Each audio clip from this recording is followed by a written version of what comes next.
Aku umur 26 dan jujur di umur 20-an ini aku udah buat banyak kesalahan keuangan yang pernah bikin apes. Jadi di video kali ini aku bakal share apa aja biar kamu nggak melakukan kesalahan yang sama. Let's go. Kesalahan yang pertama adalah menganggap uang itu jahat. Nah, siapa yang pernah dengar kata-kata uang itu akar segala kejahatan? Nah, ini aku nggak setuju ya, karena menurutku tuh salah gitu. Bukan uangnya yang jahat, tapi menurutku kembali lagi ke orangnya. Kalau misalnya itu orang itu baik, mau dikasih uang seberapa besar pun, dia akan tetap baik. Tapi kalau misalnya orangnya itu jahat, oportunis, serakah, ya dialah yang akan menghalalkan segala cara untuk mendapatkan lebih banyak uang. Kenapa mindset uang itu jahat ini bahaya? Nah, sini aku jelasin gitu ya. Aku yakin teman-teman semua yang nonton video ini pasti mau memiliki uang lebih. Nah, tapi gimana rezeki kita bisa dilancarkan sama Tuhan kalau kita aja pikir uang itu jahat gitu? Nah, menurut kamu ya, apakah Tuhan akan memberkati kamu dengan sesuatu yang menurut kamu jahat? Nah, makanya mindset toksik seperti ini harus dibuang gitu, biar kita nggak menghambat rezeki kita sendiri. Satu hal yang aku pelajari setelah aku perhatikan orang-orang yang sukses, orang-orang yang jago manage keuangan mereka tuh nggak pernah anggap uang itu segala-galanya, apalagi uang itu jahat. Mereka itu memandang uang itu sebagai alat kayak gitu. Nah, seperti mungkin alat untuk mencapai mimpi gitu. Mungkin kamu ada mimpi mau beli rumah, mau beli kendaraan. Nah, uang itu alat untuk mencapai mimpi tersebut. Dan juga alat untuk memberikan hidup yang layak untuk kamu dan keluarga. Alat untuk berkarya, misalnya untuk modal bisnis, atau untuk beli peralatan, untuk upgrade ilmu kamu, atau simply alat untuk bantuin hidup kamu aja kayak gitu. Nah, kalau kita memandang uang sebagai alat, kita akan fokus ke mimpi kita. Jadi uang itu alatnya, bukan uang itu segala-galanya, bukan uang itu end goal-nya. Jadi jangan sampai kamu jadi terobsesi dengan uang dan kamu hilang arahan dan kamu malahan lupa tentang tujuan awalnya kenapa kamu mau memiliki lebih banyak uang kayak gitu. Apa mimpi yang ingin kamu capai gitu. Dan faktanya kamu nggak akan pernah kaya sampai kamu bisa memperbaiki cara pandang kamu dan kamu bisa memiliki hubungan yang sehat dengan uang. Kesalahan kedua itu prioritas keuangan kebalik. Hayo, siapa nih di sini yang suka hedon-hedon untuk barang-barang yang sifatnya keinginan, tapi malahan yang hal-hal yang berguna untuk masa depan kamu gitu atau ilmu kamu malah pelit. Nah, tenang, hal ini normal banget apalagi kalau kamu tuh masih umur 20-an gitu ya, karena baru pertama kali ngerasain terima gaji, ngerasain pegang duit sendiri, cari duit sendiri, itu pasti ada temptation, ada godaannya untuk kayak spend aja gitu duit yang kita udah susah-susah dapetin gitu kan. Nah, kesalahan yang dulu aku buat itu tuh dulu aku suka spend money itu pakai feeling gitu. Jadi aku tuh suka mut-mutan gitu kalau belanja gitu kan. Aku kadang suka overspend di hal-hal yang aku rasa menurut perasaan aku itu rela untuk keluar duit kayak gitu. Makanya dulu tuh aku suka ya mungkin FOMO dan beli beberapa barang-barang trendy yang sebenarnya nggak gitu penting kayak gitu. Nah, tapi untuk beberapa hal yang penting aku malahan mikir ada 10-20 kali gitu, bahkan mungkin 100 kali. Padahal itu tuh penting kayak gitu. Nah, contohnya begini. Jadi beberapa tahun yang lalu mataku tuh pernah iritasi yang cukup parah. Nah, ini kan aku sekarang pakai Softland ya. Jadi memang dari waktu ke waktu itu kadang-kadang memang bisa iritasi gitu. Tapi biasanya itu paling 2-3 hari juga udah sembuh, yang penting pakai obat tetes mata aja. Nah, waktu itu beberapa tahun yang lalu itu tuh udah kayak seminggu dan belum sembuh kayak gitu. Nah, aku pikir, ya udahlah yang penting rajin pakai tetes mata aja, mungkin ini lama kayak gitu. Nah, mungkin kamu pikir, kenapa aku nggak ke dokter aja gitu? Ya simply karena waktu itu aku rasa nggak rela bayar gitu, karena sekali ke dokter mata itu bisa kayak 600-700 ribu gitu, dan ini nggak di cover asuransi. Jadi aku rasa, aduh nggak worth it banget sih, nggak rela gitu bayarnya gitu kan, apalagi ya anak umur 20-an gajinya seberapa sih kayak gitu. Nah, sampai akhirnya aku tuh diemin sampai udah 2 minggu, sampai bener-bener udah nggak tahan lagi, sampai ke kantor aja pakai kacamata hitam karena matanya tuh udah nggak tahan untuk melihat sinar, baru aku ke dokter. Nah tapi di situ kan udah agak telat gitu ya, sampai dokternya bilang kayak, mata kamu nih udah luka nih, harus beli obat ini, beli obat ini, beli obat ini. Nah, nyesel nggak? Makin nyesel kan, udah buang duitnya lebih banyak, terus malahan aku harus sakit-sakitan 2 minggu lebih gitu. Nah, kenapa aku harusnya dulu tuh aku langsung ke dokter aja begitu rasa udah nggak bener kayak gitu kan. Karena beberapa hal itu actually memang kebutuhan gitu. Kita harus bisa bedain yang mana kebutuhan dan mana yang keinginan. Jangan sampai kita hedon-hedon di keinginan, tapi malah untuk kebutuhan kita tuh irit sampai gila-gilaan. Kita yang harus bisa putuskan prioritas kita itu apa. Gak selalu keluar duit itu berarti pemborosan. Tergantung itu memang kamu butuh atau enggak. Nah, dan hanya kamu yang bisa menentukan apa kebutuhan kamu dan apa keinginan kamu. Dan juga kebutuhan dan keinginan juga masing-masing ada prioritasnya.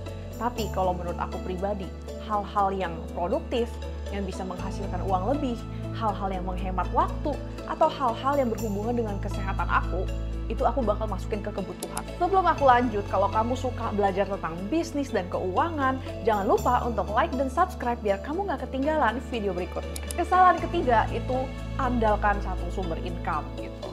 Nah, jadi dulu sebelum aku jadi content creator gitu ya, aku tuh pernah kerja kantoran. Dan ya long story short, gajinya nggak menarik lah gitu. Makanya aku coba bisnis.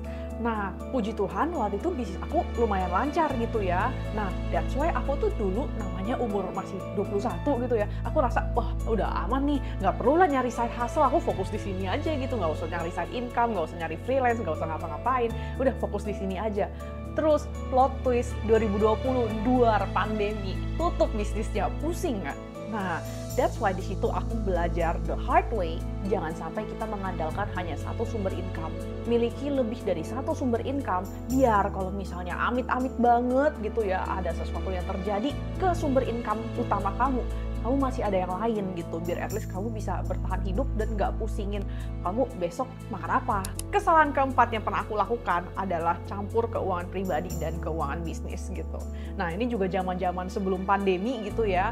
Nah, aku pernah melakukan kesalahan sejuta umat pebisnis pemula, yaitu mencampur uang pribadi dan uang bisnis di satu rekening yang sama kayak gitu. Dan ini akibatnya menimbulkan banyak banget masalah, mulai dari mau atur duit itu susah banget, catatannya juga berantakan banget gitu ya, dan juga mau ngukur bisnis ini profitnya berapa tuh susah gitu karena duitnya kecampur-campur. Mau cek mutasi rekening kalau misalnya ada customer transfer aja pusing kayak gitu karena kecampur-campur dengan transaksi pribadi kayak gitu, dan susah banget untuk bisa mengukur kesehatan keuangan kita karena nggak jelas nih uang di rekening itu mana yang punya bisnis dan mana yang uang pribadi kayak gitu.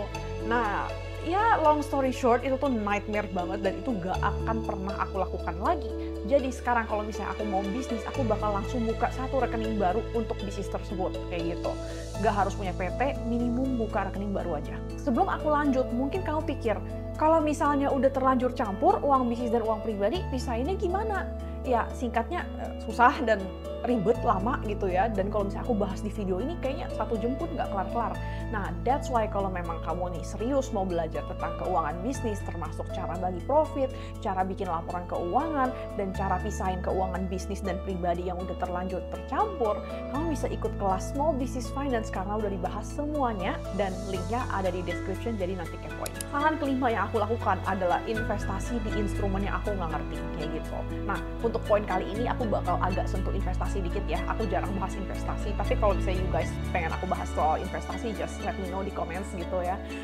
Ya singkat cerita, aku tuh udah mulai investasi dari sebelum pandemi gitu. Cuman waktu itu aku belum sepaham sekarang tentang instrumen investasi gitu. Dan kebanyakan masih ikut-ikutan teman-teman atau kenalan atau kata siapa kayak gitu. Nah, dulu tuh aku kalau orang bilang invest saham blue chip, aku invest saham blue chip. Ya untungnya hoki blue chip itu aman, tapi aku juga pernah apes rugi gara-gara beli Bitcoin. Karena aku waktu itu nggak ngerti sama sekali tentang kripto, tapi aku beli Bitcoin cuman karena ikut-ikutan. Karena orang bilang katanya bagus. Nah, ya safe to say aku nyesel belinya. Kalau kamu investasi di instrumen yang kamu nggak ngerti, berarti ya kamu, ya sorry to say, you're gambling gitu. Karena kayak ya hoki-hokian doang, kamu nggak ngerti, kamu main taruh duit di sana dan berharap itu cuan. Nah, itu ya bahaya gitu ya. Berapa kali kamu bisa beruntung dan kamu cuan gitu, pasti bakal lebih banyak ruginya karena kamu aja nggak ngerti. Kamu taruh duit loh di sana. Jadi kalau ada orang tanya, "Kel, investasi apa nih yang lagi bagus?" Aku bakal jawab, investasi yang kamu ngerti dan kamu rasa cocok. Karena buat masing-masing orang, preferensi mereka beda-beda gitu. Contohnya, aku nih jujur aku lebih suka investasi di saham dan reksadana. Tapi ada teman aku yang dia itu lebih suka investasi di saham US sama peer-to-peer lending. Nah, sifat orang tuh beda-beda dan kamu bakal ketemu sendiri mana yang kamu rasa cocok. Yang penting kamu ngerti, nggak ada yang salah dan nggak ada yang benar gitu ya. Kalau yang namanya investasi itu yang penting kamu benar-benar paham instrumen yang kamu taruh duit gitu ya. Kamu taruh duit loh di sana, jadi kamu harus paham kerjanya kayak gimana dan lain-lain gitu. Jangan cuman karena ikut-ikutan, cuman karena kata temen, kata siapa, dan lebih parah lagi kalau kamu terpancing return yang tingginya tuh nggak masuk akal. Oke? Nah, reminder lagi sebelum kamu taruh duit di manapun, pelajari dulu. Oke? Kesalahan keenam adalah aku dulu takut banget sama kartu kredit. Ya mungkin gara-gara horror story orang gagal bayar kartu kredit sampai dikejar-kejar debt collector sampai ke rumah kayak gitu, atau mungkin horror story orang-orang pinjol takut dengan bunga kartu kredit dan sebagainya. Nah, tapi ya faktanya itu memang bisa terjadi kalau kamu nggak ngerti cara pakai kartu kredit atau kamu menyalahgunakan kartu kreditnya gitu. Tapi kalau kamu pakai dengan benar, malahan itu bisa mendatangkan banyak banget benefit buat kamu. Pertama, aku belajar untuk menganggap kartu kredit sebagai alat bayar. Jangan pernah menganggap kartu kredit sebagai pay later atau tempat pinjam duit atau alat ngutang kayak gitu. Itu bahaya banget. Jadi sebelum kamu belanja sesuatu dengan kartu kredit, pastikan kalau kamu memang sudah mampu untuk membayar barang tersebut. Cuman kamu memilih metode pembayarannya kartu kredit. Kedua, kartu kredit itu sebenarnya bebas bunga. Yang penting tagihannya kamu bayar tepat waktu dan kamu bayar penuh. Oke? Jangan cuma bayar minimum, bayar sebagian, apalagi kamu telat bayar. Nah, itu udah pasti kena denda dan kena bunga kayak gitu. Tapi kalau kamu selalu bayarnya on time dan kamu bayar penuh sesuai dengan nominal tagihan, bebas bunga. Dan ketiga, kamu bisa kumpulin poin dan miles dari kartu kredit. Nah, biasanya poin atau miles ini bisa ditukar dengan contohnya tiket pesawat, dan beberapa kartu kredit juga mengadakan fasilitas airport lounge biar kamu kalau di airport gitu nggak usah nunggu bengong kayak gitu, bisa masuk lounge, bisa dapat makan kayak gitu. Dan juga banyak kartu kredit yang mengadakan promo restoran, promo bioskop, pokoknya banyak banget benefit dan promo-promo, yang penting kamu ngerti cara pakainya. Keempat, kamu bisa bangun credit score. Oke, kalau kamu bayar kartu kredit selalu tepat waktu, selalu bayar penuh, nggak pernah gagal bayar, nggak pernah telat, nah itu bakal tercatat di BI. Jadi atas nama kamu, itu bagus gitu reputasinya di BI kayak gitu.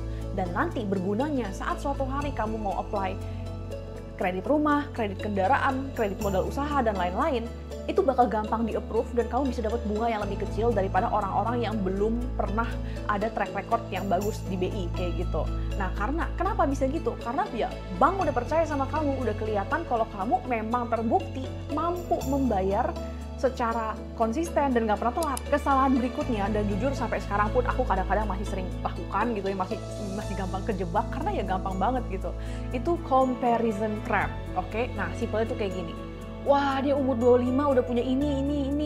Wah, dia umur segini udah punya duit berapa miliar, udah punya bisnis apalah bla bla bla bla. Nggak akan ada habis-habisnya. Jadi kamu perlu stop membandingkan hidupmu dan pencapaianmu dengan teman-teman, keluarga, kakak, adik, orang-orang yang kamu lihat di sosial media.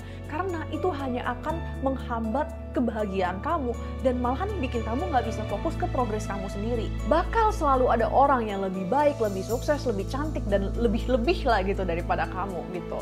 Tapi nggak ada orang yang bisa menjadi kamu kayak gitu. Jadi daripada kamu sibuk lihat kiri, lihat kanan, dan membanding-bandingkan, coba kamu lihat ke diri sendiri dan kamu pikir apa yang bisa kamu tingkatkan, apa yang bisa kamu lakukan biar kamu bisa menjadi pribadi yang lebih baik daripada diri kamu yang dulu. Karena jujur Li, kompetisimu itu dirimu yang dulu, bukan orang lain gitu ya.